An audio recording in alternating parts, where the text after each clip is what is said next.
ఓం నమ శివాయ. శివుని ఆజ్ఞ లేనిదే చేమైనా కుట్టదు. ఆ మహాశివరాత్రి పర్వదినాన సాక్షాత్ పరమశివుడే పార్వతీదేవికి చెప్పినటువంటి ఈ మహాశివరాత్రి కథ అందరూ కూడా తప్పనిసరిగా వినవలసిన కథ. ఈ మహాశివరాత్రి పర్వదినాన ఎవరి శక్తి కొలది వారిని భక్తి శ్రద్ధలతో ఆ శివయ్యని పూజిస్తూ ఉంటాం. శివయ్య బోలాశంకరుడు, అభిషేక ప్రియుడు. కాసిని చెంబుడు నీళ్లతో సరే అభిషేకించినా చాలు ఆ శివానుగ్రహం తప్పక కలుగుతుంది. మహాశివరాత్రి పర్వదినాన అందరూ కూడా ఉపవాసం, జాగరణ, అభిషేకంతో ఈ మహాశివరాత్రి పూజను సంపూర్ణంగా చేస్తూ ఉంటారు. మరి ఏమాత్రం ఉపవాసం, జాగరణ చేయలేకపోయినప్పటికీ కూడా ఈ మహాశివరాత్రి పర్వదినాన వినవలసిన ఈ కథ ద్వారా మనందరికీ కూడా ఈ మహాశివరాత్రి యొక్క విశిష్టత గురించి, ఈ పూజను చేయటం వల్ల కలిగే ఫలితం గురించి చక్కగా సాక్షాత్ పరమశివుడే పార్వతీదేవికి చెప్పారు. ఈ మహాశివరాత్రి పర్వదినాన ఈ రోజు మొత్తంలో ఎప్పుడైనా సరే కథ అనేది వినటం చాలా ముఖ్యమండి. ఈ కథ తెలుసుకోవటం ద్వారా అసలు ఈ మహాశివరాత్రి యొక్క విశిష్టత గురించి, అందులో ఉన్న ప్రాముఖ్యత గురించి మనందరికి కూడా చాలా వివరంగా అర్థమవుతుంది. ఆ శివయ్య అనుగ్రహం కోసం భక్తులు ఉపవాసాలు, రుద్రాభిషేకాలు, రుద్రాక్ష మాలధారణలు, విభూతి ధారణలు, జాగరణలు చేస్తారు. అయితే ఏదో పూజ చేశామంటే చేసినట్లుగా కాకుండా ఏదైనా ప్రయోజనం ఉందా అని ఆలోచన చేయాలి. ఈ ప్రశ్నకు సమాధానం సాక్షాత్ ఆ పరమశివుడే ఒక కథ రూపంలో పార్వతీదేవి చెప్పినటువంటి ఈ కథ. అందరూ శ్రద్ధగా వినండి. పూర్వం ఓ బోయేవాడు ఉండేవాడు. వృత్తిరీత్యా అడవికి వెళ్ళి జంతువులను వేటాడి కుటుంబాన్ని పోషించుకుంటూ ఉంటాడు. అయితే ఓ ఉదయాన్నే వెళ్ళిన అతడికి ఒక మృగం కూడా కనిపించలేదు. పొద్దుపోయేదాకా ఎదురుచూసిన ఫలితం దొరకపోవడంతో నిరాశగా ఇంటి ముఖం పట్టాడు. మధ్యలో ఓ సరస్సు కనిపించింది. దీంతో ఏదైనా జంతువులు నీళ్లు తాగడానికి వస్తే సంహరించవచ్చని భావించి దగ్గరలోని ఓ చెట్టు ఎక్కి కూర్చుని ఉన్నాడు. అతడికి ఊతపదంగా శివ శివ అనడం ఒక అలవాటు. అది మంచో చెడో కూడా అతడికి తెలియదు. చెట్టుపై నుంచి జంతువులు సరిగ్గా కనిపించేందుకు ఆ చెట్టు ఆకులు, కొమ్మలు విరుస్తున్నాడు. ఇంతలో ఓ అడవి జింక అటుగా వచ్చింది. దాని మీదకు బాణం ఎక్కుపెట్టగా జింక మానవ గొంతులో తనను సంహరించవద్దని వేడుకుంది.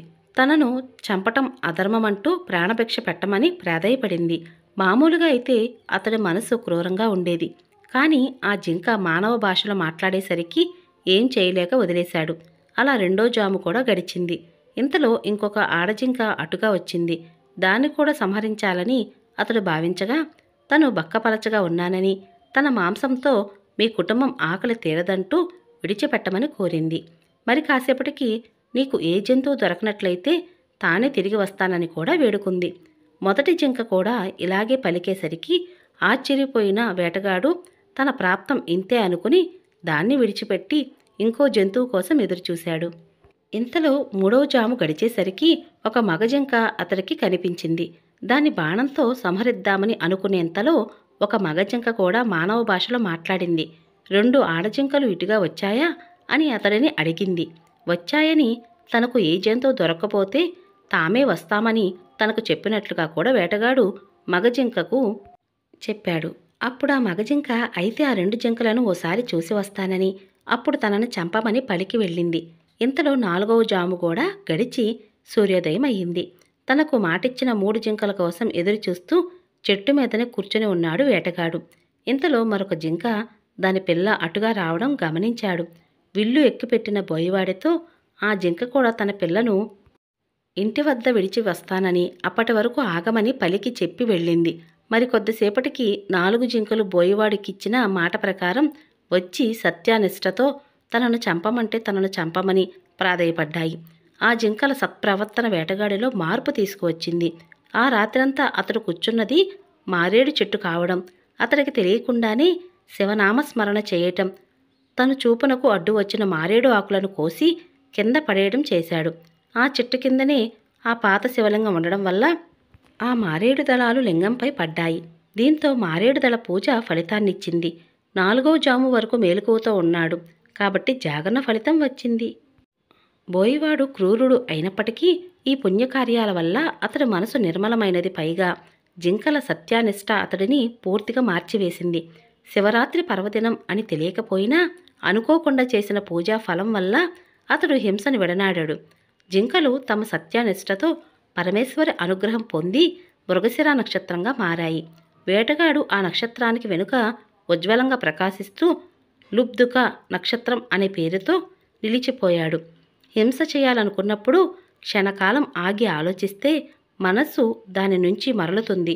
జింకలను చంపడంలో కాలయాపన చేసి బోయివాడు చివరికి అహింసావాదిగా మారగలిగాడు. బోయివాడి యొక్క నిర్మలమైన భక్తిని ఆ శివయ్య మెచ్చాడు. అందుకే శివానుగ్రహాన్ని ఆ బోయివాడు పొందగలిగాడు. ఈ కథ ద్వారా తెలిసి తెలియక చేసిన పాపాలన్నీ కూడా ఆ శివానుగ్రహం వలన ఇట్టే మాయమైపోతాయి. అలాగే నిర్మలమైన భక్తితో శివానుగ్రహాన్ని పొందవచ్చు అనే విషయం తెలుసుకోవచ్చు. అలాగే మహాశివరాత్రి నాడు మరొక కథ ద్వారా కూడా మహాశివరాత్రి యొక్క విశిష్టత గురించి తెలుసుకోవచ్చు. ఆ కథ ఏమిటి అంటే, శివుడు బ్రహ్మదేవుడి నుంచి రుద్ర రూపంలో ఉద్భవించాడని నమ్ముతారు. ప్రదోషకాలంలో తాండవం చేస్తున్నప్పుడు శివుడు తన 3వ కన్నుతో మొత్తం విశ్వాన్ని నాశనం చేస్తాడు. మొత్తం విశ్వమంతా చీకటిలో ఉన్నప్పుడు పార్వతీదేవి ధ్యానం చేస్తారు. ఎంతో భక్తి శ్రద్ధలతో చేసిన ఆ ధ్యానానికి పరమేశ్వరుడు మెచ్చి పార్వతీదేవికి వరం ఇస్తాడు.